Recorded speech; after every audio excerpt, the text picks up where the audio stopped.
మంత్రాలకు చింతకాయలు రాలుతాయంటే ఏమనుకున్నా కానీ మామూలు రాలేదు.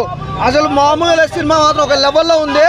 అసలు ఏమన్నా యాక్టింగ్ చేసింది ఆమె హీరోయిన్, నిజంగా గ్లామర్ అనుకున్నా కానీ గ్లామర్ మించిపోయింది తన యాక్టింగ్. పర్ఫార్మెన్స్ అయితే పెంట అనమాట. బ్యాక్గ్రౌండ్ మ్యూజిక్ కానీ ఆర్ఆర్ కానీ ప్రొడక్షన్ వాల్స్ కూడా చాలా బాగున్నాయి. అసలు ఒక్కొక్క లొకేషన్ ఎలా ఉందో తెలుసా, సినిమా పోకు భయపడతావు. చిన్న జాగ్రత్త నిమ్మలంగా ఓడలేనప్పుడు చూసి నిమ్మలంగా నేను మామూలుగా భయపడలేదు. హీరోయిన్ గ్లామర్గా భయపడ్డా. చాలా బాగుంది అసలు తన గ్లామర్ అయితే. సినిమా గురించి ఎంతసేపు చెప్పింది అంటే నీకు కావాల్సిన హీరో గురించి అని నాకు అర్థమైంది. హీరో గురించి కూడా చెప్తా. హీరోయిన్ అంటే నిజంగా చెప్తున్నా కాంబినేషన్ బాగుంది భయ్యా. కానీ నిజంగా ఈ సినిమాకి సంబంధించి అయితే హీరోయిన్కి ఎక్కువ ప్రిఫరెన్స్ ఉంది. బాగుంది వాళ్ళ కాంబినేషన్తో పాటు ఆ లవ్ ట్రాక్ ఒకటి. నిజంగా హీరో సిచ్యువేషన్ అయితే నిజంగా కొంతమంది లైఫ్లో జరుగుతాయి. ఎట్లా అంటే ఎవరు దిక్కు లేనప్పుడు ఎలాంటి మాటలు అంటారు అనేది దాని గురించి కూడా ఒక మంచి కాన్సెప్ట్. అంటే హీరో క్యారెక్టర్ బాగుంది భయ్యా. ఒకటే నాకు సినిమాలో బాగా నచ్చింది. ఒక 4 పాయింట్లు చెప్తే చూడండి. హీరోయిన్ కాంబినేషన్ చాలా బాగుంది, డైరెక్షన్ చాలా బాగుంది, బ్యాక్గ్రౌండ్ మ్యూజిక్ కానీ ఆర్ఆర్ కానీ ప్రొడక్షన్ వాల్స్ కానీ ఎవ్రీథింగ్ సూపర్.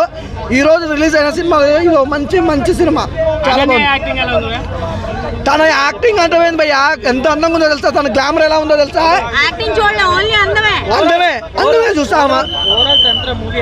ఓవరాల్ తంత్ర మూవీ మంత్రాలకు చింతకాయలు రాలేని ఎట్లా ఉందో సినిమా బ్లాక్ బస్టర్ హిట్ భయ్యా, సూపర్. చాలా బాగుంది. హీరోయిన్ చాలా బాగా యాక్టింగ్ చేసింది. డైరెక్టర్ కూడా చాలా విధానం బాగా తీశాడు. హీరో కూడా బాగున్నాడు. ఆయన తగ్గ స్టోరీ అర్థం. కానీ సినిమాలో అనేది ప్రతి ఒక్క సీన్ కూడా నెక్స్ట్ ఏం జరుగుతుంది అన్నట్టుగా ఉంది.